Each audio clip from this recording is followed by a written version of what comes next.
김 여사의 조용한 내조는 지금 요란한 내조다 이런 말을 평가를 받기도 하는데요. 대통령실에서 한미동맹 70주년 기념 국빈 방미 성과로 넷플릭스의 향후 4년간 3조 3천억 원 투자 유치 알리면서 대통령에게 먼저 보고하고 김건희 여사에게 중간중간 진행되는 과정을 보고한 적이 있다. 관계자 발언이 보도가 되었습니다. 영부인이라고 해서 집에서 살림만 살라 그건 아니잖아요. 예? 윤석열 대통령이 취임한 지 1년이 지났는데요. 지난 1년을 보면 대통령보다 김건희 여사가 더 눈에 띄는 한 해였다. 이런 평가가 있는 것은 사실입니다. 근데 정부와 여당은 김 여사에 대한 얘기를 할 때마다 야당의 스토커에 가까운 관심 때문이다라고 하지만 그렇게 쉽게 일반화하기에는 김 여사의 강폭 행위 사실 아닙니까? 왜냐하면 이 이야기는 사실상 자초한 것이죠. 대통령은 윤석열이지 김건희가 아니냐 이런 말도 나오는 상황은 자초했다고 생각합니다. 이건 2021년 12월 26일에 김 여사가 대국민사과 기자회견에서 국민에게 했던 약속이 있었어요. 그렇기 때문에 더 그 약속은 도대체 뭐였지 싶고 이 신의에 어긋나 보이는 거 아니겠습니까? 그래서 나오는 이야기고요. 이 윤석열 정부는 간호법, 50조 원 이상 온전한 코로나19 손실 보상부터 시작해서 초등학교 아침 급식 제공 국민에게 했던 약속은 어기면서 이 청와대 제2 부속실 폐지는 참 눈물겹게 지키고 있습니다. 그러는 동안 이 김 여사의 조용한 내조는 지금 요란한 내조다 이런 말을 평가를 받기도 하는데요. 김대기 비서실장님, 앞서 김병주 위원님이 질의했는데요. 비서실장님이 대답했듯이 김 여사 전담이 팀으로 하고 있습니까 지금?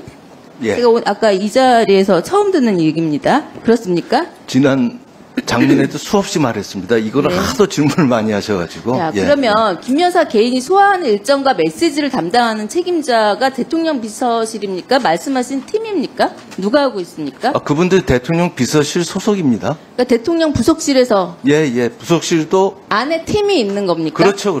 그러면 이렇게 바꿔서 좀 질의를 해볼게요. 김 여사가 이 대외 활동을 넘어서 이제 현안 메시지까지 내고 있는데 이 김 여사를 공식적으로 전담할 수 있는 제2 부속실을 만들 계획 없습니까? 이렇게 안에 팀은 만들었는데 더 견고하고 모두가 이게 의구심 없이 받아들일 수 있는 제2 부속실을 왜 안 만드는가 좀 신비롭다. 이런 생각까지 들거든요. 그게 왜 신비스러운지 모르겠어요. 아니 굳이 이거를 팀으로까지 해서 만드는데 제2 부속실을 필요해 보이는데 안 만드는 이유가 작년에도 수없이 들어요. 말씀을 드렸는데 그렇게 하면은 제2 부속실 만들면 또 인원 또 늘어나잖아요. 비서관 또 하나 늘어나고 직원 늘어나고. 돈 때문이니까? 예? 인건비 때문입니까? 그런 그것보다 훨씬 행정적인 투명하게 해야죠. 하는 게 좋지 않습니까? 그리고 예, 알겠습니다. 예. 실장님. 지난해 제가 이 얘기를 물어보는 거는 넷플릭스가 우리 콘텐츠에 얼마를 투자했는지 알고 있죠? 얼마입니까? 언제요? 예? 요번에? 네. 요번에 25억 불인가 그렇죠? 8천억 원인데요. 이 4년이면 3조 2천억 원인데 언제요? 이렇게 물어보셨는데 잘 물어보셨습니다. 이거요. 매년 했어요. 그러니까 이번에만 한 거 아닙니다. 그러니까 누가 모르고 들으면 이제 새로운 투자 같아 보입니다. 어쨌든 이 대통령실에서 한미동맹 70주년 기념 국빈 방미의 성과로 넷플릭스의 향후 4년간 3조 3천억 원 투자 유치를 알리면서 대통령에게 먼저 보고하고 김건희 여사에게 중간중간 진행되는 과정을 보고한 적이 있다라고 이 관계자 발언이 보도가 되었습니다. 대통령실에 누가 보고했나요? 김건희 여사님한테. 그거는 내부 그거니까 제가 말씀드릴 사항은 아니고 넷플릭스에서 앞으로 4년간 25억 있으면 업무인데 이렇게 김 여사한테 그냥 보고하는 겁니까? 보고 받을 수 있는? 저는 할 수 있다고 보죠. 근데 영부인이라고 해서 집에서 살림만 살라 그건 아니잖아요. 예? 방위 산업에 관심이 있다 하는 그런 부분도 보고 대상이 될 수 있을까요? 그래서 그거는 그런 가정을 두고 제가 말씀드리긴 뭐하고. 예. 그래서 하는 일인데 중간중간 그래서 말씀을 드리는 겁니다. 제가 답변을 드릴게요. 예.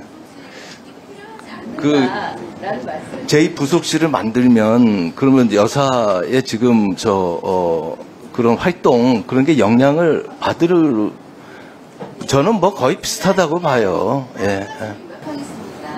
움직이지 말라라는 게 아니라요. 영부인으로서 역할을 해야 할 것이 있으면 하셔라. 그런데 공적인 시스템 튼튼한 그 안에서 활동해라. 그것이 불필요한 오해와 논란을 줄이는 방법이다. 라는 말씀을 드리는 거고요. 김 여사가 어떤 권한, 그러니까 이런 권한이 없는 사람이 10번 흔드는 것 같다라는 말도 많이 나옵니다. 그러니까 이러한 논란에서 벗어나기 위해서 뭔가 시스템을 정비해야 하지 않는가에 대해서 말씀을 올리는 겁니다. 예. 그래서 제2부속실이 있느냐 없느냐는 똑같아요. 그냥 저 부속실에서 다 하면 되는 거지. 메시지를 전달하는 현안 메시지까지 내는 이 상황에서 그렇다면 보다 시스템을 정비해야 하는 방법을 강구해야 하지 않는가에 대해서 물어보는 겁니다. 그러면 제2부속실 만든 다음에는 막 그 활동을 좀 더 적극적으로 하고 또 그런 것도 아니시잖아요. 지금 말씀하는 취지는. 네, 그렇죠? 그 정리하시고요. 다음 서정수 의원님 질의해 주십시오. 답변을 그거 하면 넷플릭스 같은 경우 이제 제 답변을 이제 하면 넷플릭스가 4년간 25억 불 하겠다고 했습니다. 그런데 그게 뭐 예전에도 그렇게 한 거 아니냐 그러는데 넷플릭스가 저희한테 16년 이후에 투자한 금액 여태까지 한 거에 2배라고 그 넷플릭스 대표가 말을 했습니다. 예, 그래서 그 아까 똑같다 그러셨잖아요. 아니 이거 회의 진행을 이렇게 하면 안 됩니다. 예. 왜냐하면 다른 의원님들이 질의를 기다리고 있잖아요. 다음 서정수 의원 질의해 주세요.